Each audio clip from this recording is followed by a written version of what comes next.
এই সংসারে দুই ধরনের মানুষ দেখা যায়, এক সরল, দুই জটিল।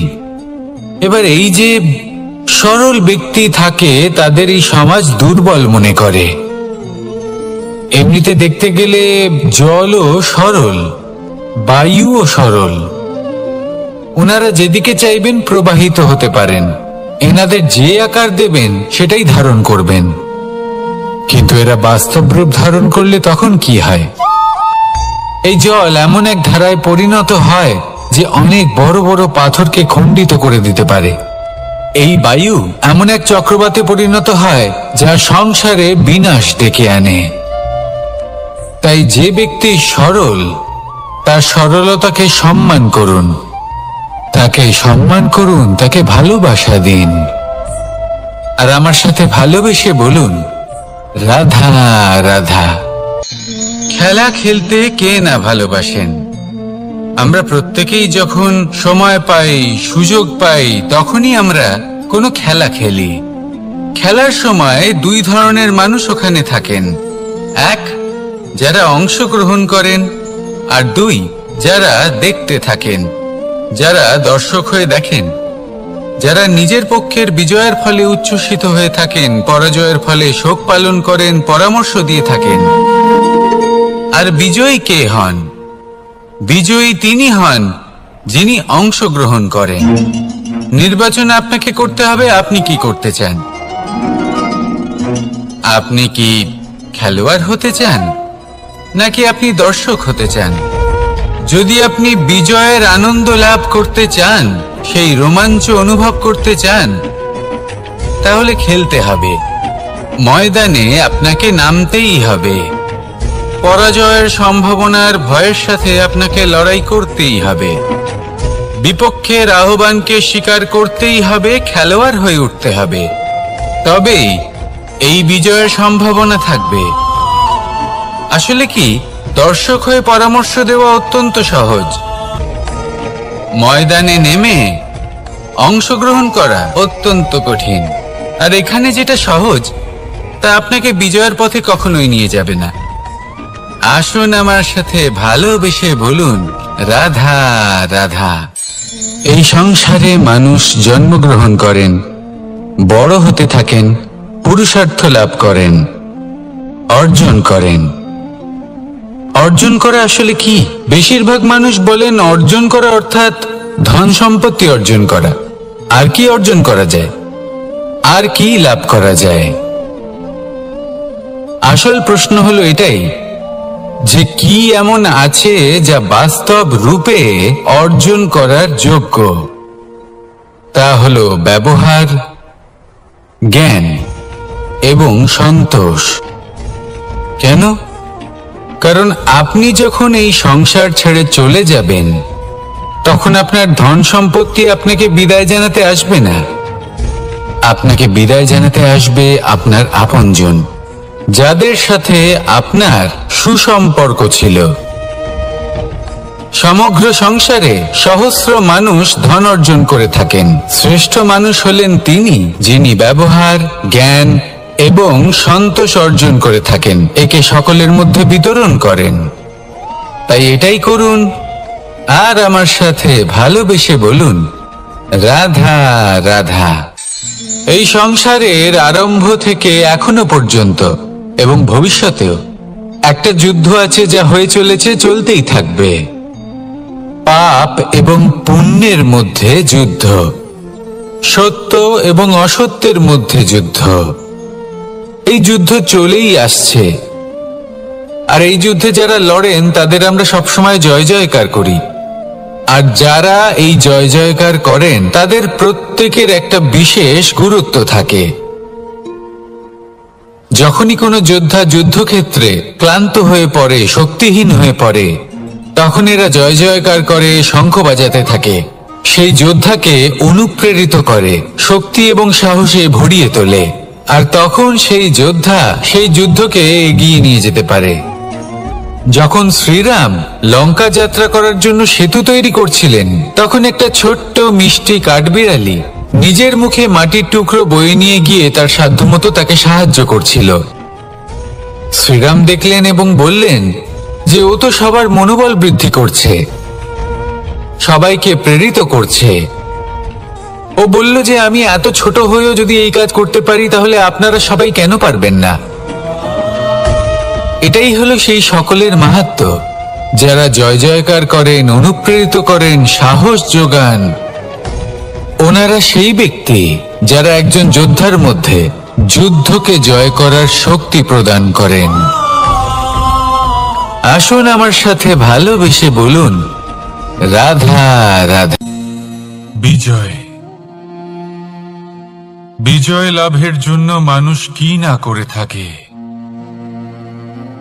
যে কোনো সম্ভাব্য প্রচেষ্টা করে, কিন্তু নিজের বিজয় লাভের জন্য বাজিতে যা ইচ্ছে তাই রেখে দেওয়া কি উচিত কাজ? কখনোই নয়।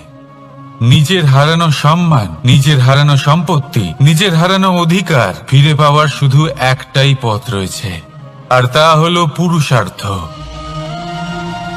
দ্রুতক্রিয়া নয়। যে মানুষ নিজেই হেরে গেছে, নিজেই নিজের জয়লাভ করার জন্য অন্য কাউকে কিভাবে বাজিতে রাখতে পারে? এ হলো সম্পূর্ণরূপে অনুচিত।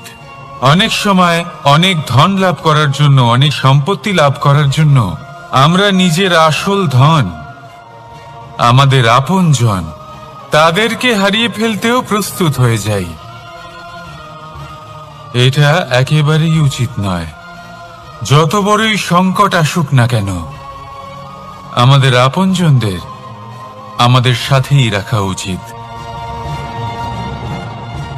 নিজের বিজয়ের জন্য ওনাদের বাজি রাখা ঠিক নয়। এই ভুল কেউ একজন করেছেন, আপনি তা ভুলেও করবেন না। রাধা রাধা। নারী জন্মসূত্রে কারোর কন্যা, ধর্মসূত্রে কারোর পত্নী, আর কর্মসূত্রে কারোর মা। আমাদের মনে এই ছবি আঁকা রয়েছে একজন নারীকে নিয়ে, তাই না?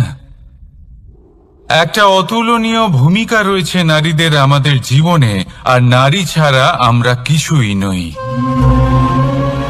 কিন্তু অধিকার, সেখানে আমরা একটা ভুল করে বসি। যখন নারী একজন কন্যা থাকে, যখন সে জন্ম নেয়, তখন তার ওপর অধিকার থাকে তার পিতার। আর তারপর যখন বিয়ে হয়ে যায়, তখন তার অস্তিত্বের ওপর অধিকার থাকে তার স্বামীর। আর যখন তিনি মা হন, তখন নিজেই তিনি জীবনের সমস্ত অধিকার দিয়ে দেন তার সন্তানকে। কিন্তু আমরা কি কখনো এটা ভেবেছি এই জীবন হলো তার নিজের? যে নারী সবার কল্যাণ করছেন, তার জীবনের অধিকারও তার কাছেই থাকা উচিত, তাই না? তার নিজের জীবনের সিদ্ধান্ত সে নিজেই নিতে পারেন, নিজেই নিজের ভাগ্যের রচয়িতা হতে পারেন।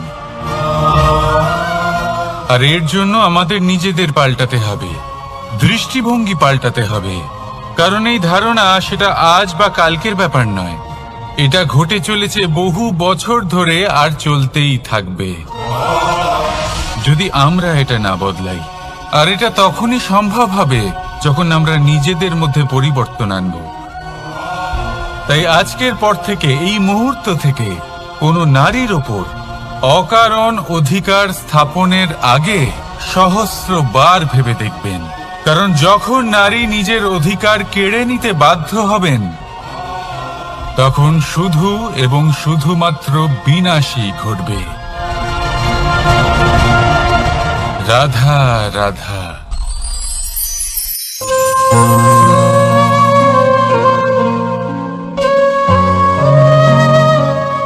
নারী, পুরুষরা যাকে নাম দিয়েছেন ত্রিয়া, কেন দিয়েছেন, কে দিয়েছেন, কেউ তা জানে না। কথায় আছে, পুরুষরা ভাবেন যে ত্রিয়া, ভাবেন একরকম, বলেন অন্য কিছু, আর করেন অন্য কিছুই। কিন্তু সত্যিটা কি এটাই?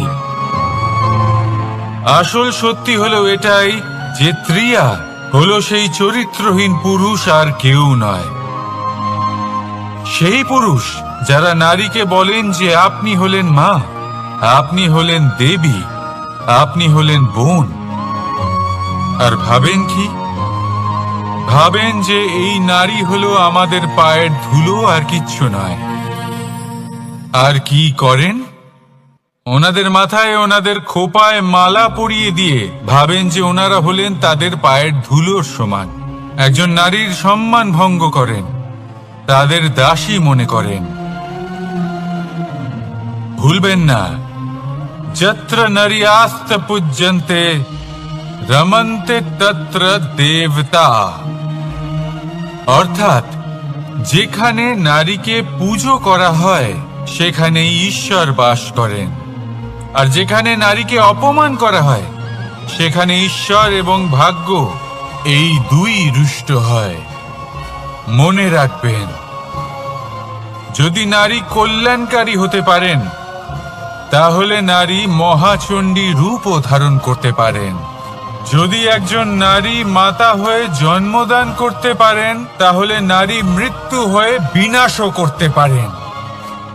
যেখানে নারী অপমানিত হবেন সেখানে মহান ভারতও মহাভারতের পথে অগ্রসর হতে পারে।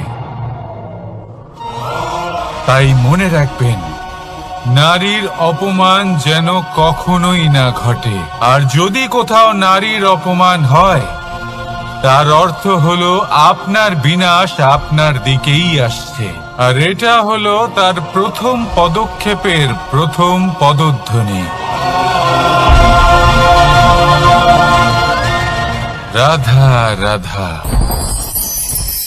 যদি সন্তান কোনো দুষ্কর্ম করে তাহলে সেই অপরাধ শুধু কি সেই সন্তানের? না, যদি সন্তান দুষ্কর্ম করে তাহলে অপরাধী তার মাতা পিতাও, যারা পুত্রমোহর কারণে সেই অনুচিত কাজে তাকে বাধা দেননি। অপরাধী হলেন তার পিতামহ, যিনি নিজের কর্তব্যবোধের কারণে নিজের পরিবারের যত্ন নেননি, যিনি সন্তানকে কখনো শাস্তি দেননি। অপরাধী হলেন তার সেই গুরুও, যিনি নিজের শিষ্যের সেই দুষ্কর্ম দেখেও তাকে প্রতিহত করতে পারেননি। একজন হবু রাজার কর্তব্য হলো নিজের প্রজার কাছে সে যেন এক উদাহরণ প্রস্তুত করতে পারে। কিন্তু যদি এত অনুচিত উদাহরণ প্রস্তুত হয়ে থাকে তাহলে মা বাবার, বাড়ির বয়োজ্যেষ্ঠদের কর্তব্য হলো ওনারা যেন সেটা সেখানেই থামায়,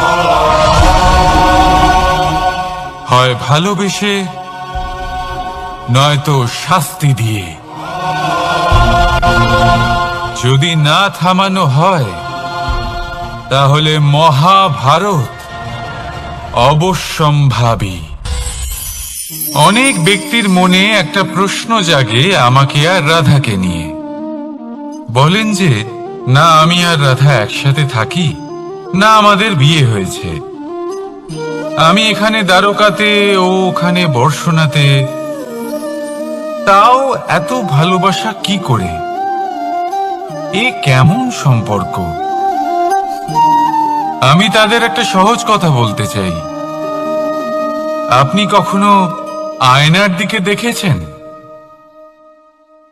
নিজের দুই চোখের দিকে তাকিয়ে জিজ্ঞাসা করুন, এই দুই চোখ একসাথে কেন বন্ধ হয়, একসাথে কেন খোলে, একসাথে কেন ঘুমোয়, একসাথে কেন কাঁদে?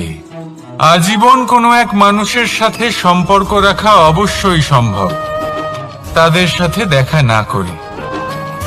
আমার আর রাধার ভালোবাসাও কিছুটা এরকমই, আর কিছুটা এরকমই হয় ভালোবাসা দুই নয়নের মতো, যারা কখনোই মিলিত হবে না কিন্তু চিরকালের জন্য একসাথে জুড়ে থাকবে। এই অনুভূতি নিঃস্বার্থ হয়, আর এই নিঃস্বার্থ ভালোবাসা আপনাকে আনন্দের পথে অগ্রসর করে। জীবনে সবসময় নিঃস্বার্থভাবে ভালোবাসুন, শুধুমাত্র আনন্দই পাবেন। তাহলে আসুন আমার সাথে নিঃস্বার্থভাবে ভালোবেসে বলুন, রাধা রাধা। মানুষ, কোন ব্যক্তির নির্মাণ হয় কিভাবে?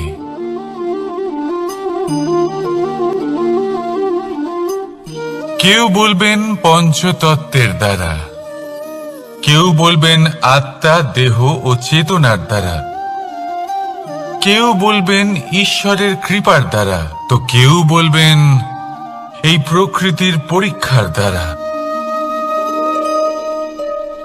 না, মানুষের নির্মাণ হয়ে থাকে বিশ্বাস দ্বারা। ব্যক্তি তখনই গড়ে ওঠেন যখন ব্যক্তিত্ব থাকে, ঠিক কিনা?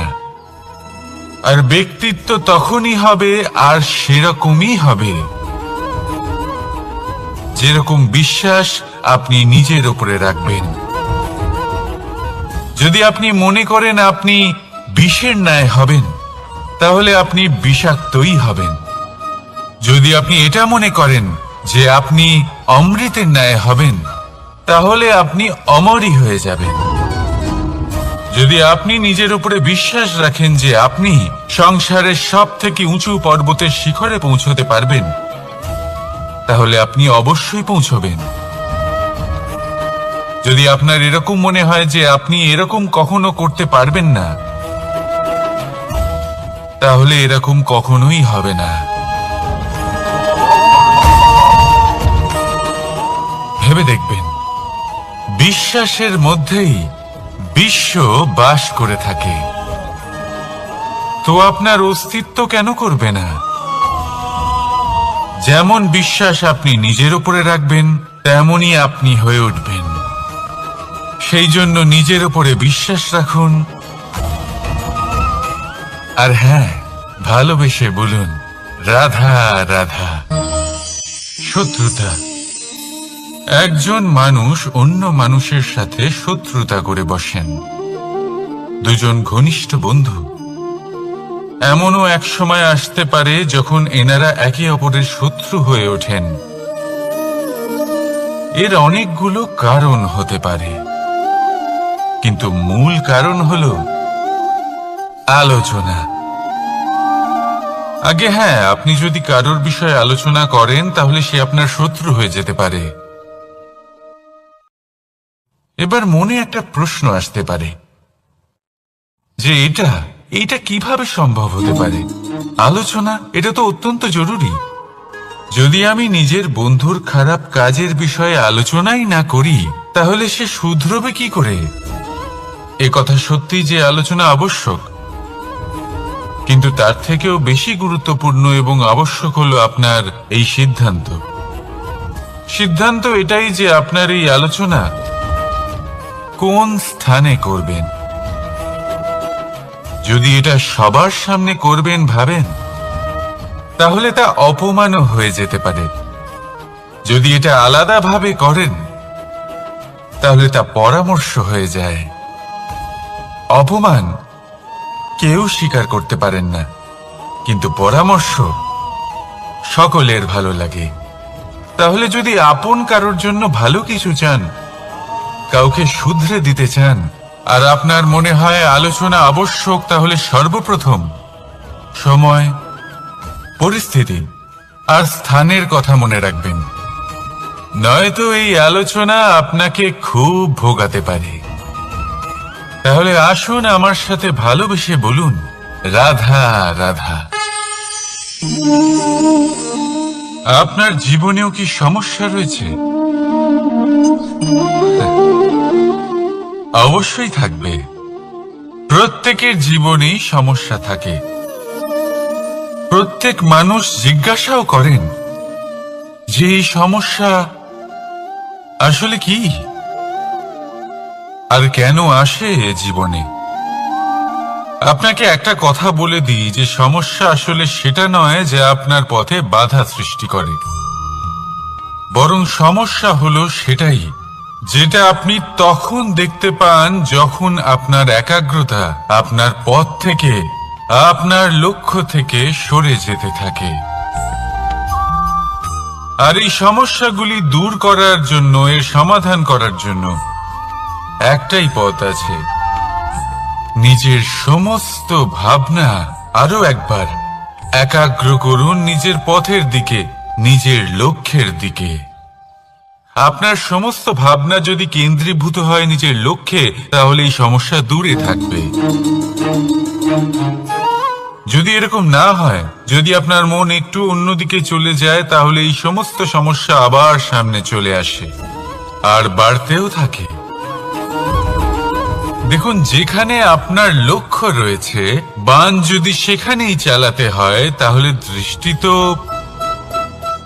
সেদিকেই রাখতে হবে। তবেই তো আপনি সেই লক্ষ্য ভেদ করতে পারবেন। সেই জন্য মনে রাখবেন, সর্বদা লক্ষ্য রাখবেন নিজের পথে, সেই পথেই সামনে এগোতে থাকুন নিজের লক্ষ্যের দিকে।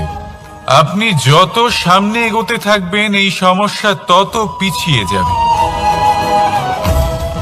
তাহলে আসুন, আমার সাথে ভালোবেসে বলুন, রাধা রাধা। এই পাখিরা সত্যি খুব সুন্দর, আমার খুব ভালো লাগে। আপনি নিশ্চয়ই শুনে থাকবেন যে কিছু পাখির কাছে ডানা অবশ্যই থাকে, কিন্তু উড়তে পারে না। তারা চায় উঁচু আকাশে উড়ে বেড়াতে এবং মেঘেদের সাথে কথা বলতে, করতেই পারে না। এবার এই সংসারেও পাওয়া যায় ঘুড়িও। এদের মধ্যে না জীবন আছে, না প্রাণ আছে, আর না আছে ডানা, কিন্তু এরা আকাশের সাথে কথা বলে, হাওয়ার বেগের সাথে কথা বলে, আনন্দ করে, উৎফুল্ল হয়ে ওঠে। আকাশে জীবনের কিছু মুহূর্ত কাটায়। তার কারণ কি হতে পারে? কারণ হলো সুতো। এই সুতো যদি সঠিক হাতে থাকে, তাহলে এই কাগজের তৈরি ঘুড়িও আকাশের উচ্চতায় উড়ে বেড়াতে পারে। এবার এই সুতো আসলে কি? এই সুতো হলো আসলে ভালোবাসা। এই সুতো হলো আসলে বিশ্বাসের। আর এটা আপনি দিয়ে থাকেন তাদের হাতে যাদের আপনি বিশ্বাস করেন, যাদের আপনি নিজের সর্বস্ব দিয়ে দেন। ভেবে দেখুন, এই ভালোবাসা আর বিশ্বাসের সুতো আপনি যদি সঠিক মানুষের হাতে দিয়ে দেন, তাহলে আপনি অনেক উচ্চতায় উঠতে পারবেন, আকাশের উচ্চতায় উড়ে বেড়াতে পারবেন, মেঘের সাথে কথা বলতে পারবেন, পাখিদের মতো উড়তে পারবেন, যা ইচ্ছে তাই করতে পারবেন। শুধু এই মানুষ সঠিক হতে হবে, এমন একজন মানুষ যার মনে আপনার জন্য ভালোবাসা রয়েছে, এমন এক মানুষ যার মনে কোনো স্বার্থ নেই, যিনি পরোপকারী, এমন একজন ব্যক্তি যিনি আপনার অস্তিত্বকে বাইরে নিয়ে আসতে পারবেন, তাকে উজ্জ্বল করে তুলবেন। তাহলে ভালোবাসুন, আনন্দ করতে থাকুন, আর এই আনন্দ সহকারে বলুন, রাধা রাধা। আমরা সকলে এমন ব্যক্তির সাথে থাকতে চাই যারা খুব মিষ্টি কথা বলেন, যাদের ব্যবহার আমাদের ভালো লাগে, যারা দেখতে সুন্দর হন, যাদের আমরা পছন্দ করি। আর সব সময় এমন ব্যক্তির থেকে দূরে থাকতে চেষ্টা করি যাদেরকে আমরা পছন্দ করি না, যাদের কথা আমাদের খারাপ লাগে, যাদের কথা একটু কঠোর হয়। আমরা সবসময় চেষ্টা করি এদের থেকে দূরে থাকার, ঠিক কিনা? কিন্তু যদি বাস্তবটা দেখি, তাহলে এই কঠোরতা জীবনে শান্তির প্রলেপ দেয়। ওষুধও একটু কড়াই হয়, কিন্তু এ কি করে? আমাদের সুস্থ করে তোলে। ঠিক সেইভাবেই ভালোবাসার এই অধ্যায় একটু কঠিন, একটু কড়াও মনে হতে পারে, কিন্তু এর ফল সবসময় আপনাদের স্বাস্থ্যের পক্ষে ভালোই হয়। সেই জন্য যদি কেউ আপনার নিন্দে করে, আপনাকে কড়া কথা শোনায়, আপনার ব্যাপারে আলোচনা করে, তার মানে এটা নয় যে সে আপনার শত্রু। হতে পারে তিনি আপনার বন্ধু হন, আপনার জন্য ভালো চান, আপনাকে শুধরে নিতে চান, আপনার মধ্যে কোনো পরিবর্তন দেখতে চান। সেই জন্য কখনো কারোর কথা শুনে বা কাউকে দেখে প্রাথমিকভাবে এই সিদ্ধান্ত নেবেন না যে তিনি আপনার শত্রু হন নাকি আপনার বন্ধু হন। এমনও শত্রু হয়ে থাকেন যে গুড়ের মতো মিষ্টি মিষ্টি কথা বলে আসলে আপনাকে বিষ পান করিয়ে দেবেন। আর এমনও বন্ধু থাকেন যারা আসলে নিমের মতো কড়া কথা বলেন কিন্তু আপনাকে অমৃত পান করান। এদের মধ্যে পার্থক্য করতে জানতে হবে, কে আসলে শত্রু হন আবার কে আসলে মিত্র হন। এই পার্থক্য যখন আপনি করতে শিখবেন, তখন আপনি এই সংসারের সব থেকে সুখী প্রাণী হয়ে উঠবেন। এই পার্থক্য বোঝা সহজ নয়, কিন্তু অবশ্যই আবশ্যক।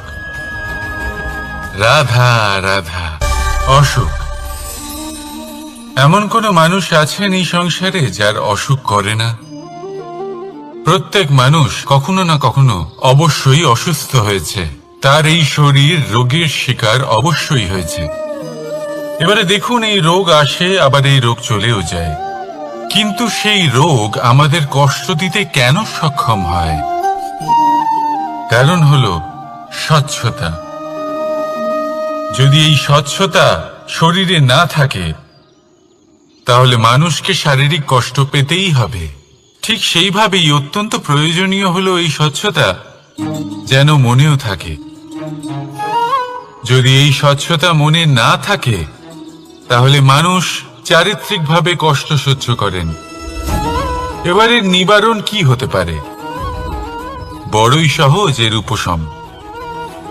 যদি রোগ শরীরে হয় তাহলে সর্বপ্রথম স্বচ্ছতা বজায় রাখতে শিখুন, এই শরীরকে পরিষ্কার রাখতে শিখুন। বিচক্ষণতার সাথে এই রোগের সম্মুখীন হন, ভয় পাওয়ার কোনো দরকার নেই। ব্যায়াম করতে থাকুন, সব ঠিক হয়ে যাবে। সেইভাবেই যদি এই অসুখ মনে হয় তাহলে কি করা যায়? সর্বপ্রথম তার আধারের উপরে নজর দিন। আপনার এই আধারই হলো আপনার আহার। যা আপনি আহার করবেন সেরকমই মানুষ হয়ে উঠবেন। সেইভাবেই আপনি যেরকম ভাবেন সেরকমই মানুষ হয়ে উঠবেন। সেই জন্য নিজের ভাবনাকে শুভ করুন, নিজের দৃষ্টিভঙ্গিকে শুভ করে তুলুন, সবকিছু সঠিক হবে। আপনার আমার সবার মধ্যেই এক রাক্ষস বাস করে, তার সম্মুখীন হন, তাকে পরাস্ত করুন। তাহলে এই রোগ সে শরীরেই হোক বা মনের মধ্যে, যদি সঠিক সময় তাকে আটকানো না যায় তাহলে যে কোনো সময় তা মহামারীর রূপ ধারণ করবে। সাবধানে থাকুন, সুস্থ থাকুন। তাহলে আসুন আমার সাথে ভালোবেসে বলুন রাধা রাধা। বাজ পাখিকে পক্ষীরাজ বলা হয়। বাজের আয়ু হলো মোটামুটি 70 বছর।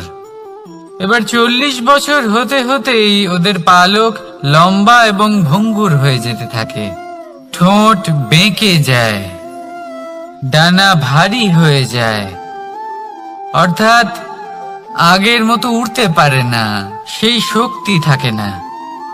এবার সেই বাজ কি করবে? বাজ সব থেকে কঠিন নির্বাচন করে, নির্বাচন নিজের পুনর্স্থাপনার।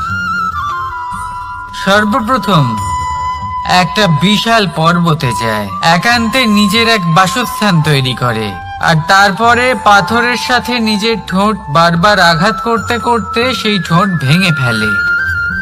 তারপরে সে অপেক্ষা করে সেই ঠোঁট পুনর্নির্মাণ হওয়ার। তারপর সেটাই করে নিজের পালকের সাথে।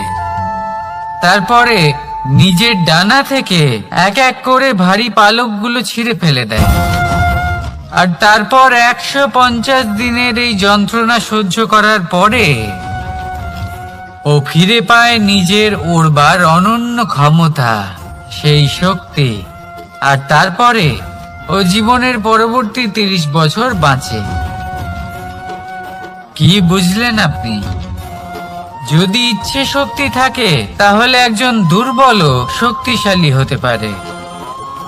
আপনিও এটাই করুন, নিজের অতীতের যন্ত্রণার বোঝাগুলিকে ত্যাগ করুন আর কল্পনার খোলা আকাশে উন্মুক্ত হয়ে উড়ে বেড়ান। নিজের পুনর্স্থাপনা করুন, তবেই সর্বশ্রেষ্ঠ হতে পারবেন। আর মনে রাখবেন, এই ছোট ছোট পদক্ষেপই বড় বড় শিখরে পৌঁছে দিতে পারে। তাহলে আসুন আর আমার সাথে ভালোবেসে বলুন, রাধা রাধা। আপনি কি কখনো জলকে নিজের মুঠোতে ধরে রাখার চেষ্টা করেছেন? চলুন আজ করা যাক।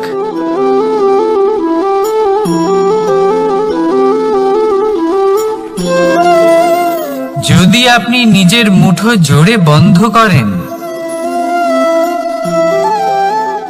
জল ধরে রাখতে পারবেন না। যদি আপনি তাকে এমনি বইতে দেন, তাহলে ও নিজের পথ নিজেই করে নেবে আর আপনার হাতেও থেকে যাবে। আমাদের জীবনও হলো কিছুটা এরকম, জলের মতো। নিজের পথ নিজেই করে নেয় এই জীবন। প্রত্যেক সমস্যার সমাধান নিজেই করে নেয় এই জীবন। তাই জীবনে যখন কোনো পরিস্থিতি আমাদের প্রতিকূল হয়ে থাকে, কিছুই হয়তো আমরা বুঝতে পারছি না, কিছুই যখন বসে থাকে না, তখন আমরা হতাশ হয়ে পড়ি, নিরাশ হয়ে পড়ি। আর এটাই করা উচিত নয়। শান্ত মনে দেখতে হবে যে এই জীবনে আসলে কি ঘটে চলেছে। কষ্ট সবাই ভোগ করেন। কষ্ট পেলে কেউ রেগে যান, রেগে গিয়ে পরাক্রম দেখান। এটাই তো করা উচিত নয়। শান্ত মনে সেটাই করতে হবে যা জীবন আমাদের শেখাতে চাইছে। জীবন আমাদের সব শিখিয়ে দেবে, শুধু মনে রাখবেন কখন প্রয়াস করতে হবে আর কখন আমাদের প্রতীক্ষা করতে হবে, সেটা আগে আপনাকে বুঝতে হবে। তাহলে আসুন আমার সাথে ভালোবেসে বলুন, রাধা রাধা। বল, শক্তি, পরাক্রম এই সংসারের বিকাশের মূল। কিন্তু কখনো ভেবেছেন যে প্রকৃতি আমাদের এই বল, শক্তি, পরাক্রম কেন দিয়েছেন? যাতে আমরা জীবনে কারোর উদ্ধার করতে পারি, কাউকে সাহায্য করতে পারি, কারোর জন্য ভালো কিছু করতে পারি, কোনো গরিব অসহায় মানুষের জন্য কিছু করতে পারি। এই বল, এই শক্তির সদ্ব্যবহার করতে পারি।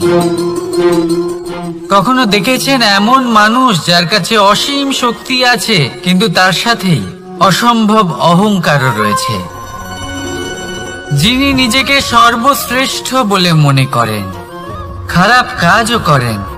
আপনি দেখবেন প্রকৃতি এবং মানুষ তাকে ভাঙতে সর্বদা চেষ্টা করেন। মনে রাখবেন, যতই সুবিশাল পর্বত হোক না কেন, তা যদি পথে পড়ে, তাকে ভেঙে পথ প্রশস্ত করা হয়।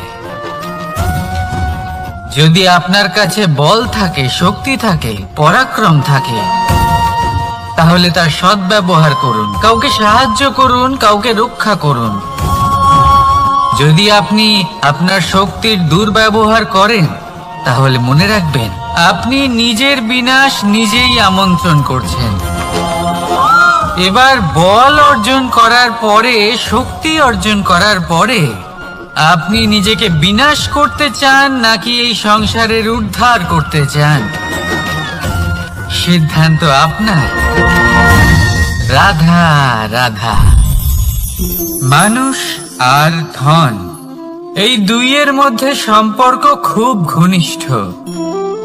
ধন হলো সেই শক্তি যার ব্যবহার মানুষ করে থাকে সাংসারিক বস্তু ক্রয় করার জন্য। নিজের জীবন যাপন করার জন্য। আর মানুষ হলো সেই শক্তি যারা ধনকে গুরুত্বপূর্ণ করে তোলেন। এবার একটা কথা বলি, ব্যবহার করা উচিত ধনকে আর ভালোবাসা উচিত মানুষকে। এটা বেশিরভাগ মানুষই বোঝেন না।